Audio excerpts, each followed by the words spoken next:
Sir எங்க ஸ்டுடியோல பேட்டி எடுக்காம உங்க வீட்டுக்கே வந்து பேட்டி எடுக்கிறீங்க. இதான் சார் ஃபர்ஸ்ட் முறை நான் வீட்டுக்கு வந்து பேட்டி எடுக்கிறது. இல்லை சார், நான் வந்துடுவேன். வைஃப் வந்து வெளியே எங்கேயும் வரமாட்டாங்க, அதனால தான் இங்கே வந்துருங்க. ஓ அப்படியா? கொஞ்சம் மேக்கப் போட்டுட்டு வந்துட்டா என்னமா பேசுகிறேன் சார்? நடிகை இங்கே தான் மேக்கப் போட்டு அவங்க அழகாக காட்டணும் நினைப்பாங்க. என் வைஃப் அப்படி கிடையாது சார். 100 நடிகைக்கு சமம். அவங்க ஒரு அவர் அரை அவரெல்லாம் கலைஞ்சி உனக்கு ஏன் ஆயிடும் மூஞ்சி. மேக்கப்பே போடாமல் பாருங்க, மங்களகரமாக இருக்கா? இதுதான் சார். உங்களுக்கு எதுக்குமா மேக்கப்பு? அப்படியாங்க? சரிங்க. இந்த மூஞ்சியவே இப்படி புகழ்றான். சார் பேட்டிக்கு போயிடலாங்களா? ஓகே சார், நாங்கள் ரெடி. ரெடி போயிடலாம் சார். இந்த பேட்டி என்னன்னு பாத்தீங்கன்னா ஹஸ்பண்ட் ஒய்ஃபுக்குள்ள எப்படி விட்டு கொடுத்து போறாங்க, எப்படி அந்யூன்யமா வாழ்றாங்க. சொல்லுங்க சார் உங்க ஒய்ஃபை பத்தி. மகிழ்ச்சியா இருக்கிறான், சந்தோஷமா இருக்கிறான் அப்படின்னா அது வைஃப் தான் முக்கியம். நல்லா நத்திங்க, நல்லா பிரயோஜனப்படமா. ஸ்கூல்ல கொடுத்துருவாங்க, நீங்களாம் எதுக்குமே லாய்க்கு இல்லைன்ட்டு. லக்கு இல்லாதவன் அப்படிலாம் சொல்லுவாங்க. எப்போ நான் மேரேஜ் ஆகிட்டு ஒய்ஃப் கொண்டப்படனா நான் வந்து ஒரு நல்லா சம்பாதிச்சு ஒரு வேலைக்கு நேரமா போயிட்டு கஷ்டம் இல்லாம சந்தோஷமா அதுக்கு காரணம் இல்லை. அப்படிங்களா சார்? ரொம்ப சந்தோஷம் சார். சரி சார், வேற ஏதாச்சும் உங்க ஒய்ஃபை பத்தி குறைகள் எதுவும் இருக்கா? குறைன்னு அப்படி ஒரு சொல்லிட்டுனா நான் அழுகிட்டேன் சார். அந்த அளவுக்கு எனக்கு வந்து என்ன வேணும் ஏது வேணும், நம்ம ஒன்று குழந்தைதான் தாய்கிட்ட வந்து ஒன்று கேட்கணும்னு தோணும். அப்போ அந்த தாய்க்கு தெரியும் இதுதான் கேட்குறது. அது மாதிரி எனக்கு என்ன வேணும் அப்படி புரிஞ்சுட்டு ஒவ்வொன்றும் செய்யக்கூடிய ஒரு மனைவி அமைவதெல்லாம் இறைவன் கொடுத்த வரும்னு சொன்னாங்க. அது வந்து சரியான பாட்டு, எனக்கு உகந்த பாட்டா நான் நினைக்கிறேன். ஏங்க ரசம் வச்சுட்டு வந்துட்டுங்க, கொதிச்சன்னு தடவை பாத்துட்டு வந்துடுறேங்க. சரிங்க, நீங்க போய் பாத்துட்டு வந்துருங்க. சார் நான் எவ்வளவு கணவன் மனைவி பேட்டி எல்லாம் எடுத்திருக்கேன். எடுத்த உடனே கணவன் மார் வந்து பொண்டாட்டியை வந்து ஒரு நெகட்டிவா தான் சார் பேசுவாங்க. ஆனா நீங்க தான் சார் எடுத்த உடனே பாசிட்டிவா நல்லா பேசிருக்கீங்க சார். நீங்க வேறங்க, அது உக்காந்துன்னு சொல்ல முடியலங்க. நான் உண்மையிலே சொல்றேன், நான்லாம் நல்லா இருந்திருக்க வேண்டியவன். கோடி கோடியா சம்பாதிச்சுட்டு வந்தேன். எப்போ இதை கட்டணும் ஒரு வேலை வெட்டிக்கு வேற விதியேன்னு போய் நிற்கேன். எனக்கு இருக்கிற அறிவுக்கும் திறமைக்கும் நான் பிசினஸ் பண்ணி கோட்டீஸ்வரனா கார் பங்களாவோட வாழ்ந்துக்கணும். இந்த கருமத்தை கட்டினேன். வேலைக்கு போயா வேலைக்கு போயா வேலைக்கு போயா இதுதான் பிசினஸ் பண்றான். உனக்கு எதுக்கு அப்படின்னு. இன்னொன்னு என்ன புரிஞ்சிச்சு, என்ன புரிஞ்சுன்னு செய்யுது, 4 குழம்பு தான் செய்ய தெரியும். இப்படி பார்க்கக்கூடாது சாம்பார், இப்படி பார்க்கக்கூடாது ரசம், பார்க்கக்கூடாது காரக்குழம்பு. இதை தவிர ஒரு கரும்பு வைக்காது. கிட்டத்தட்ட 10 வருஷம் ஆச்சு சார் 4 குழம்பு. நானு உண்மையில பார்த்த ஒண்ணு புரிஞ்சுங்கன்னா நான் இப்போ சொல்லி அதுக்கு புரியல, சிரிச்சுட்டு இருக்கு. அதான் சொல்றேன், 4 குழம்பு வைக்க தெரியும், இன்னும் கொஞ்சம் கத்துக்கோ அப்படின்றதா சிம்பாலிக்கா சொல்றேன். அதுக்கும் அப்படின்னு சொல்லு சார். வராப்புல கம்முன்னு ஏங்க இன்னும் கொதி வரல, கொஞ்ச நேரம் ஆகும் போல இருக்குது. அதான் வந்துட்டேன். உட்காருமா. இன்னும் வேற எதனா சொல்ல விரும்புறீங்களா? சொல்லுங்க, என்ன பத்தி அவர் தான் கேக்குறாருல்ல. சொல்றேம்மா சார். இப்போ வந்து ஒரு குடும்பத்துக்கு மாசம் ஒரு பட்ஜெட் ஆகும் சார். எந்த குடும்பத்துலயும் யாருமே பொறுப்பு இல்லாம இருக்காங்க. என் ஒய்ஃப் இது வரைக்கும் இது வேணும்னு கேட்டதே கிடையாது. இவ்வளோ என்ன வேணும், கருத்து வேணும், தோரம்பருப்பு வேணும் கேட்டதே கிடையாது. என்ன வாங்கி கொடுக்குறோமோ அதுல செய்யக்கூடிய அத்தனை திறமையும் இருக்கு. அதனால வந்து குடும்பத்துல மிகப்பெரிய பாரம் மாசம் ஒரு பட்ஜெட் வந்து மளிகைக்கு தான். அந்த மளிகை இது வரைக்கும் எனக்கு பெரிய செலவு, இது வேணும் அப்படி கேட்டதா எனக்கு ஞாபகம் இல்லை. ஸோ அப்படி ஒரு சிக்கனத்தையும் அப்படி ஒரு பட்ஜெட்டான வாழ்க்கையும் வாழ்ந்துட்டு சார். அது உண்மையிலேயே அதுக்கு காரணம் இவங்க தான். 4 குழம்பு செய்ய வைக்கிறதுக்கு 3 ஜாமான் வாங்கி கொடுத்தா போதும் மேடம். அப்புறம் எப்படி உங்களுக்கு மளிகை ஜாமான் லிஸ்ட் அதிகமாக போகுது? ஏங்க உப்பு போட்டுனா தெலுங்கு அப்படியே போட்டு வந்துடுறோங்க. சரிம்மா, போயிட்டு வா.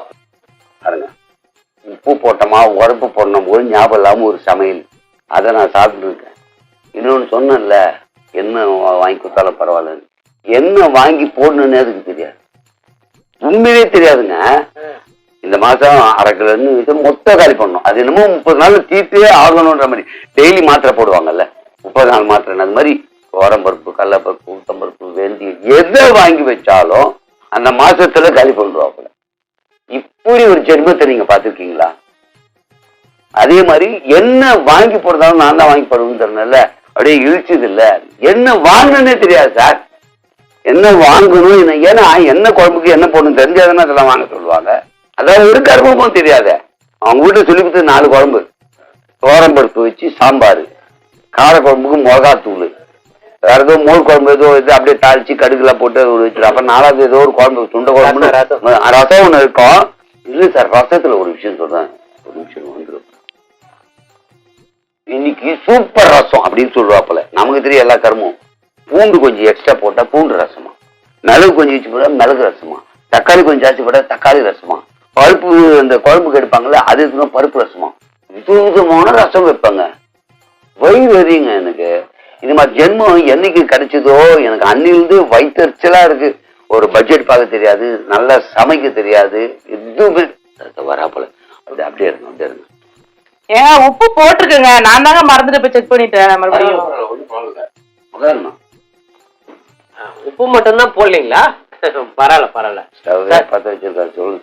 சொல்லுங்க சார். அது ஒண்ணும் இல்லை சார், வேலை பலூன் காரணமா தான் உப்பு போட்டுக்க மாட்டாங்க. அதாவது நிறைய டென்ஷன், நிறைய ஒர்க்லோட்லாம் இருக்கு இல்லையா. ஒரு வீட்டுடைய மொத்த ஒர்க்கும் பார்க்க என்ன ஆகும்னா சிலது மறக்க தோணும். ஆனா இன்னைக்குதான் உப்பு போடாம மறந்து இருக்குது. அது பேட்டின்னு தான், மற்ற வந்து பர்ஃபெக்டா ஞாபகம் வச்சிருப்பாப்பல.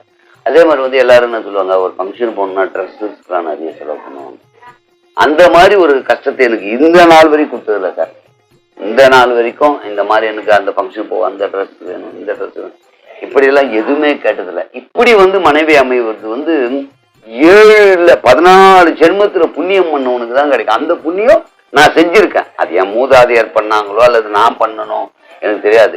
அப்படி காஸ்டியூமும் சரி, அந்த ஜுவல்ஸும் சரி, இதெல்லாம் எதையுமே நான் கேட்கறது இல்லை. ஸோ அந்த வகையில நான் கொடுத்து வச்சேன் சார்.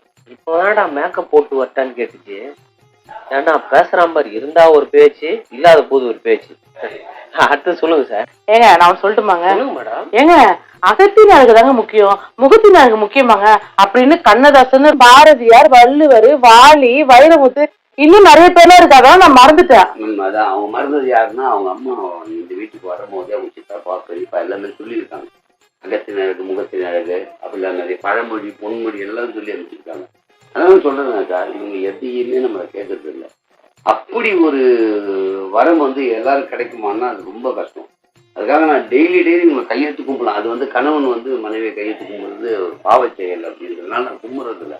பட் அந்த அளவுக்கு எனக்கு நிறைவா இருக்கேன் சார். நான் நீங்களா நிறைவாவா இருக்கீங்க?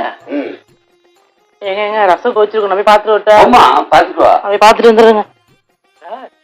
மேடம் போயிட்டாங்க, நீங்க ஆரம்பிங்க. நீங்க என்னமோ கிண்டல் பண்ற மாதிரி பேசுறீங்க, காது இருக்குங்க. நான் சொல்ல தெரியுமா, எவ்வளவு மேக்கப் போட்டாலும் ஈடுபடாது. உண்மையிலேயே ஒரு பவுடர் டப்பாவை போட்டா கூட கலர் வரல. அப்புறம் சொன்னேன் போட்டும் ஒண்ணுதானம்மா போடலன்னு. இப்படி இது சொல்றதுக்கு 6 மாசமா இதுதான் புரிஞ்சுது. அதுக்கு அதே மாதிரி காஸ்டியூம்ஸ் எதுவுமே கேட்க மாட்டாங்கன்னு இல்லை. ஏன் கேட்க மாட்டாங்கன்னு காரணத்தை சொல்றேன். வருவாங்க கடைக்கு, இது நல்லா இருக்கு, அது நல்லா இருக்கு, அது நல்லா இருக்கு, அது நல்லா இருக்கு, அது நல்லா இருக்கு, அது நல்லா இருக்கு, அது நல்லா இருக்கு. கடைசியில் அவங்க கிட்ட நான் காதை கச்சிக்குவேன், ரேட்டு கம்மியா சொல்றான்னு. அவனா சொல்லுவான், இதெல்லாம் 350ங்க, இது 750,000. ஐயோ எனக்கு வேணான்னுவான். எதுக்கு? ரேட்டு கம்மியாத்தான் அவமானமா. இப்படிதான் எதையுமே குடும்பம் கடவுக்காரங்கிட்டே சொல்லுவேன். 10,000 ரூபாய் துணியத்தை கூட 300 ரூபாய் சொல்லு, 400 ரூபாய் சொல்லு. அவன் இந்த அம்மாவுக்கு ஒரு இழுக்கு மாதிரி. அதனால எனக்கு காசு பண்ணாங்க, இருக்கிறது போதுங்க அப்படின்னு. அவன் காசியா கேட்டா நம்ம எல்லாம் கிடையவே கிடையாதுன்றுவாங்க. இந்த அம்மா அந்த மாதிரி கடைக்கே போக மாட்டாங்க. அதனால காஸ்டியூம் வாங்குறது இல்லையே தவிர. இன்னொன்னு யோசிச்சு பாருங்களேன், எந்த ட்ரெஸ் கலர் மேட்சிங் ஆகும் பாருங்க, எந்த கலர் மேட்சிங் ஆகும்? எதுவுமே மேட்சிங் ஆகாது. நம்ம என்ன பண்ண முடியும்? ரெண்டாவது, எந்த ஃபங்க்ஷன் கூப்பிட்டாலும், இப்போ ஃபங்க்ஷன் வா போலாம் அப்படின்னா ரெடி ஆகுறதுக்கு 3-4 மணி நேரம் ஆகும். அதனால நான் என்ன பண்ணேன், டக்குன்னு மேக்கப் போட்டுக்கோ, அதை போட்டுக்கோ, இதை போட்டுக்கோன்னு போட்டு அப்புறம் நானே ஆள் செட் பண்ணி, என்ன மேக்கப்போ ஏயா கன்றாவியா இருக்க, என்ன ட்ரெஸ் இதுன்னு எல்லாரையும் கேட்க வச்சேன். திருள் நடந்து போகும்போதே கேட்டு கேட்டு கேட்டு அதுக்கு ஓஹோ நம்ம ட்ரெஸ் பண்ணா நல்லா இல்லையோ, மேக்கப் பண்ணா இல்லையோ ஒரு ஃபீல் உள்ள வந்ததுல இருந்து இப்ப வேணாங்க நான் நேச்சுரலா இருக்கேன் அப்படின்னே போறாப்பல. இதெல்லாம் கணவன் தெரிஞ்சிக்க வேண்டிய கலை. அப்படின்னால இந்த காலத்துல வாழ முடியும். அப்பாடா ரசம் ஒரு ஒரே ஐக்க வச்சுட்டேங்க. இனிமே எவ்வளவு நேரம் பேசலாம். அதே மாதிரி சார், அக்கம் பக்கத்துல ஒரு சுமூகமா இருக்கணும் இல்லையா. இந்த பக்கம் வீடு, இந்த பக்கம் வீடு, எதிர் வீடு, எல்லா வீட்லயுமே எங்க ஒய்ஃபை பத்தி விசாரிச்சீங்கன்னா சொல்லுவாங்க, அவங்கள மாதிரி ஒருத்தர் இல்ல, அவ்வளோ சைலண்ட், எதுவுமே யாருமே வந்து பெருசா எந்த குறையும் சொல்ல மாட்டாங்க, ஏன் குறைய சொல்ல மாட்டாங்க. அந்த அளவுக்கு அக்கம் பக்கத்து சுற்றத்தோடு ஒரு நட்போடு இருக்கிறாங்க. இணக்கமா வாழ்றாங்க. அதுதான் உண்மை. மேடம் நீங்க அந்த அளவுக்கு என்ன மேடம் அவ்வளவு இணக்கமா இருக்கீங்கன்னா என்ன மேடம் பண்ணி வச்சிருக்கீங்க? அக்கம் பக்கம் சுத்து வட்டாரத்துலாம் ரொம்ப இணக்கமா இருப்பாங்க. என்ன பக்கத்து அக்கா கறி குழம்பு சூப்பரா வைப்பாங்க, எப்பயாச்சும் தேவைன்னா கொஞ்சம் போய் கேட்பேன். அதே மாதிரி பக்கத்து வீட்டு அக்கா கார குழம்புனா சூப்பரா வைப்பாங்க, அதுவும் என்னைக்காவது ஆசைப்பட்டேன்னா அவங்கள்ட்ட போய் கொஞ்சமா கேட்பேன். எழுத்து வீட்டு அக்காட்ட எப்பயாச்சும் தேவைன்னா கொஞ்சம் சக்கரை அல்லது டீ தூள் எல்லாமே அவர் வாங்கி போட்டுருவாரு. இருந்தாலும் எப்பயாச்சும் மேல் வீட்டு அக்காட ஒரு ஆத்திர அவசரத்துக்கு ஒரு 5000 10,000. இவ்வளத்தையும் நீ கேட்டு கூட எப்படி நெய்பர்ஸ் எல்லாம் சுமூகமா இருக்காங்க? ஏங்க வந்தவங்களுக்கு ஒரு தண்ணி கூட கொடுக்கல, என்னங்க இருங்க நான் போய் எடுத்து வரேன். சார் உண்மையை சொல்றேன்னா அக்கத்து பக்கத்துல இதுக்கு வாய்க்கு பயந்துன்னு குத்துருவாங்க சார். இது கொஞ்சம் குழம்பு கேட்டா எவ்வளவு கேட்குறீங்க? 4 பேர் சாப்பிட்ற குழம்பு ஒரு நாள் சாப்பிடும்.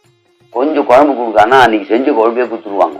அதனால இவகிட்ட எல்லாரும் சுமூகமா இருக்க மாதிரியே காமிக்கிறாங்க. பகைச்சிட்டே வச்சுக்கோ, யூ பேசும் பாரு. அதாவது நாக்கு அந்த தாண்டவம் ஆடும் சார், அந்த மாதிரி வார்த்தைகளாம் ருத்ர தாண்டவம் ஆடும். அதனால இன்னொன்று மேல் வீட்டுல இல்ல பாதி நேரம் அவங்க அம்மா வீட்டுக்கு போயிடறாங்க, அவங்க இல்ல வெளியூர் போயிடறாங்க. எப்போ போனாலும் பணம் கேட்கறது, எப்போ பார்த்தாலும் பணம் கேட்குது. பணத்துல என்ன வாங்கன்றீங்க? ஏதாவது ரோட்ல வித்துன்னு போக கூடாது, சாப்பிட்றப்போ வாங்கிக்கிறது. இப்படி இருந்தா சுமூகமா இல்லாம பார்க்கறதுக்கு சுமூகமா தான் தெரியும். ஒரு வீட்டுல கூட இத பத்தி திட்டவே மாட்டாங்கன்னா திட்டினா இதுகிட்ட மாட்டிக்க முடியாதுன்ற பயம் வேற ஒண்ணும் இல்ல. இதுல தண்ணி எடுத்துக்கணும்.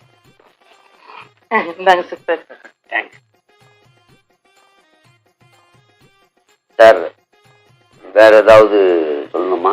இவ்வளவு நேரம் சொன்னதே அருமையா சொன்னீங்களா சார்? ரொம்ப நன்றி சார். சார் கிளம்பிடாதீங்க, எது சாப்பிட்டு போலாம் இருங்க. அப்படிங்களா? என்ன சமையல் வீட்டுல? எதிர்விட்ட அக்கா சொன்னால கறி குழம்பு வச்சுக்கோங்க. எதிர் வீட்டு கறி குழம்பா? அது எப்படியும் கழுவி ஊத்தான் கொடுக்கும். பரவாயில்லம்மா, நான் வெளில போய் சாப்பிட்டுக்கிறேன். அவருக்கு வேணாம்மா, அவர் இது மாதிரி பேட்டி 4-5 எடுக்கணும். அதனால ஒரு இடத்துக்கு வந்தாங்கன்னா உங்க பேட்டி எடுத்துட்டு உடனே கிளம்பிடுவாங்க.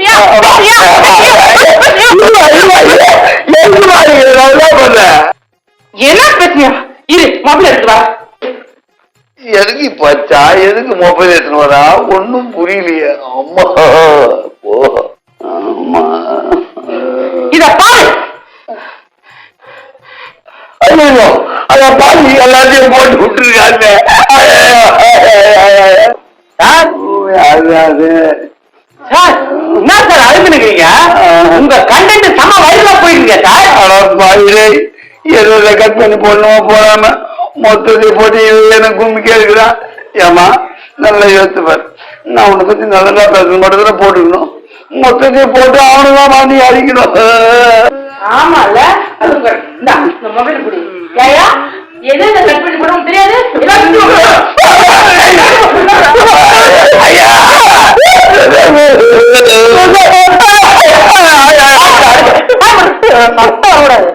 இன்னொரு தாத்து நீ வீடியோ எடுக்கிற அதே இதுல இந்த பக்கம் நீ வந்தா